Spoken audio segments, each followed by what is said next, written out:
আমরা যদি নলেজকে জিজ্ঞেস করি যে আসলে নলেজটা কি, জ্ঞান মানে কি, তো জ্ঞানের বেসিক যেটা তোমার কাছে আসবে প্রথমত ইনফরমেশন। তোমাকে প্রচুর ইনফরমেশন লাগবে, নট অনলি ইনফরমেশন গ্যাদারিং।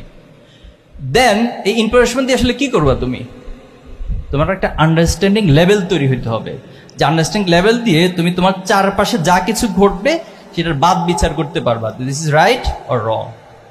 এর মাধ্য দিয়ে মূলত নলেজ আস্তে আস্তে করে মানুষের ভিতরে গ্রো হয় এবং সেটা বিকাশ লাভ করতে থাকে। এরপরে আসো, যদি আমরা এডুকেশন টোটাল শিক্ষাটাকে বলি তাহলে এখানে অনেক সংজ্ঞা আছে। যে মিল্টন বলেছেন এটা হচ্ছে harmonious development of body, mind and soul. এটাকে কন্টিনিউয়াসলি একটা ডেভেলপ করতে থাকবে শিক্ষাটা বা এডুকেশনটা।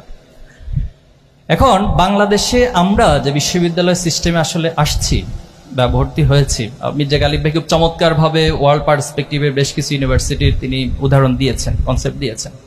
তো সেখানে উচ্চশিক্ষা বলতে আসলে যা বোঝায় একজন ব্যক্তি অথবা সমাজের যে চিন্তাশীলতার এটা আপগ্রেড হওয়া, সেখানে মননের পরিবর্তন হওয়া, মানুষের সার্বিক কালচারাল অথবা দৃষ্টিভঙ্গির একটা পরিবর্তন হওয়া, নতুন নতুন উদ্ভাবন সেখান থেকে হওয়া।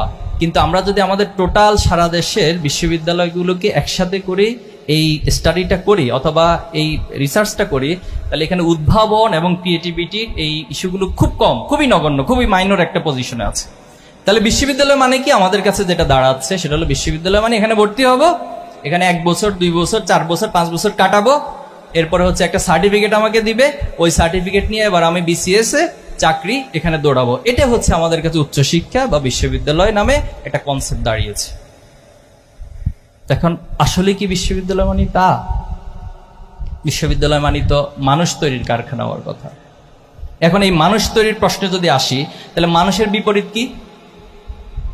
অমানুষ। আচ্ছা, এটা সহজ আর কি, পশু, অমানুষ।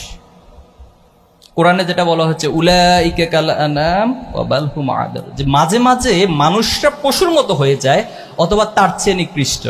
এখন আমরা যদি কয়েকটা উদাহরণ দিই, বুয়েট বাংলাদেশের নিঃসন্দেহে টপ ক্যাটাগরি ইউনিভার্সিটির মধ্যে এক নম্বর। বুয়েটে যারা চান্স পায় অনেক লড়াই সংগ্রাম করে বুয়েটে চান্স পায়, রাইট? কিন্তু বুয়েটে যখন আবরার ফাহাদকে পিটিয়ে পিটিয়ে হত্যা করা হয়েছিল, যারা তার বন্ধু, যারা একইভাবে তার মতো করে চান্স পাইছিল, এই দৃশ্য দেখার পর যারা এই হত্যাকাণ্ডের সাথে জড়িত তাদেরকে কি আমাদের মানুষ মনে হয় না পশু মনে হয়? তো তার মানে আমার বুয়েট মানুষ তৈরি করতে পারে নাই। জগন্নাথ বিশ্ববিদ্যালয়ের একটা ঘটনা আছে, ইতিহাস হয়তো তোমরা জানো। বিশ্বজিৎ, সে জগন্নাথের স্টুডেন্ট ছিল না, একটা হরতাল চলাকালীন সে এদিক দিয়ে যাচ্ছিল, তাকে